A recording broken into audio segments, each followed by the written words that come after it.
We all remember the chaos in 2013 after 2 bombs exploded during the Boston Marathon.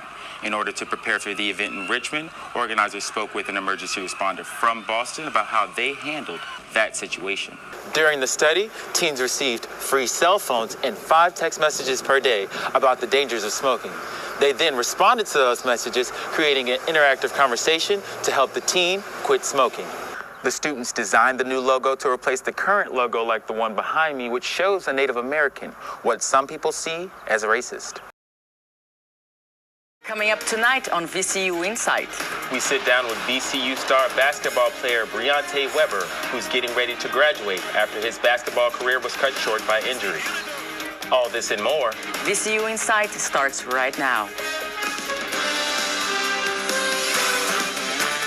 Good evening and welcome to VCU Insight. I'm Mark Hardison. And I'm Zabessa Temprino. Thanks for joining us.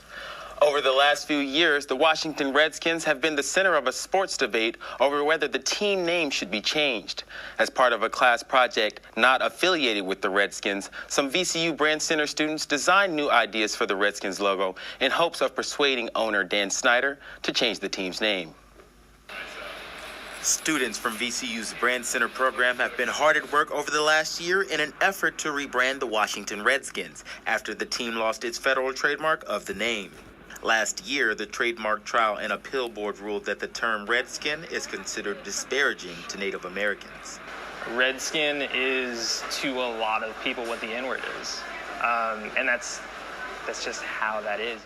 The students designed the new logo to replace the current logo like the one behind me, which shows a Native American, what some people see as racist.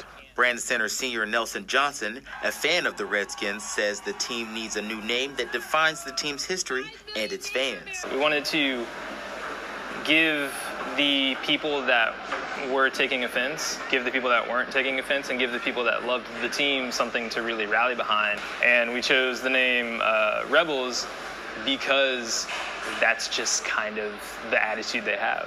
The rebranding project was made up of 2 teams that redesigned a new Redskins logo and team name that wouldn't be seen as discrimination against Native Americans. Alex Belgrave, a loyal Cowboys fan, as he says, joined the project to bring change to the NFL.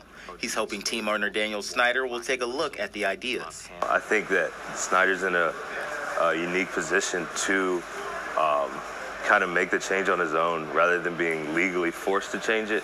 I think it takes a lot more guts to make that switch on your own will.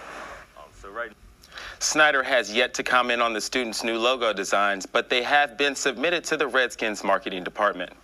Hundreds of civilians rallied together to run for a good cause. The Virginia Memorial 5K remembers Virginia's veterans. Kids started off the event with a free half-mile run, while adult runners paid an entrance fee of $25 that went toward funding educational programs at the Virginia War Memorial. Each year, the memorial has flags that are sold to honor members of the military who passed away. The course begins at the memorial, then goes through Hollywood Cemetery and back. This is the only 5K where you can run next to an active service member, and more than 800 soldiers came to run side by side with civilians. Altria volunteers are weeding out the bad and sprucing up the new at a local site. Renovations to a popular Belle Isle entrance are underway. Insight's Teresa Galasso is in the newsroom with more. Good evening, Teresa. Good evening, Mark. Back to you, Mark. Thank you, Teresa. Chants echoed through Monroe Park last weekend as VCU students and staff came together to take back the night. Students Advocating Violence, Education, and Support, or SAVES, is the student organization that planned the event. Take Back the Night began with an introduction from school's Dean of Affairs, Dr. Ruben Rodriguez. VCU Police Chief John Venuti also attended, announcing a New Start initiative, encouraging the audience to take a pledge to believe and support survivors of sexual violence. Survivors and supporters marched through the Monroe Park campus holding signs and calling for people in the community to take a stand, encouraging survivors to claim their bodies and their rights. Good Day RVA, a local music collective, is preparing for its annual festival at Hardywood. Insight's Jacqueline Kazi is in the studio with more. And finally tonight, with over 5,000 likes on Facebook, this musical duo has a #1 hit single. Only their single isn't one here in America, it's halfway across the world. Insight's Casey Young has the full story. Already played gigs at the National where artists like Casey Musgraves and Ingrid Michaelson have performed. Macbeth is currently working on their songs and just perfecting their sound. And that's it for this edition of VCU Insight. Make sure to check us out online at insight.vcu.edu. You can also follow us on Twitter, Instagram, and Facebook under VCU Insight. Contact us with any stories you'd like to see on our show. And if you've missed our show or like to watch it again, go to our YouTube channel under VCU Insight. Thanks for tuning in. I'm Isabel Setembriano. And I'm Mark Hardison. We'll see you next time. Insight's Mark Hardison is in the newsroom to tell us more about it. Good evening, Mark. Good evening, Ben. 70 teens were in the first study group where they received daily messages to their phones. Those messages were positive reinforcement designed to help the teen quit smoking. Virginia Treatment Center for Children Director Michael Mason has been hard at work over the past 2 years. He's been working on a technique to help Richmond teens who use tobacco quit. And what's different about this study is the technology. With the goal to reduce and stop their cigarette smoking, all through messages delivered on phones like this.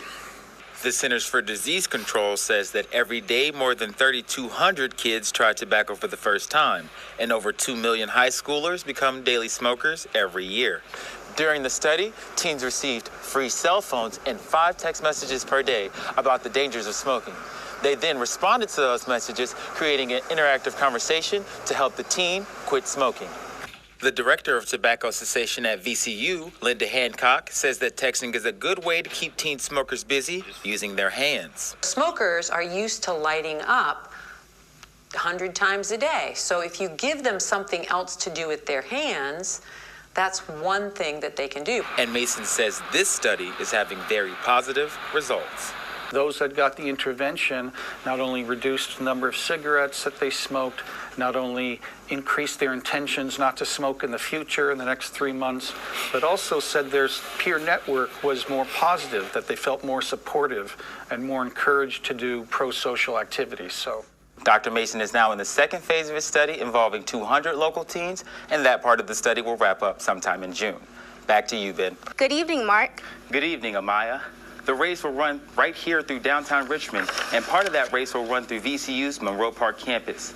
VCU Medical Center is the emergency responder for the race, and they say safety is their top priority. Organizers from Emergency Management at VCU Medical Center in Richmond 2015, the local group who organized the race, are working on an emergency plan for this year's UCI World Cycling Championship. VCU Medical Center's Robin Mankey says it's important for emergency responders to be ready for all possibilities, even the unthinkable. Should a bad event such as a mass casualty incident occur, we've also started to train and to do those items that would help us be able to respond should that occur. We all remember the chaos in 2013 after 2 bombs exploded during the Boston Marathon.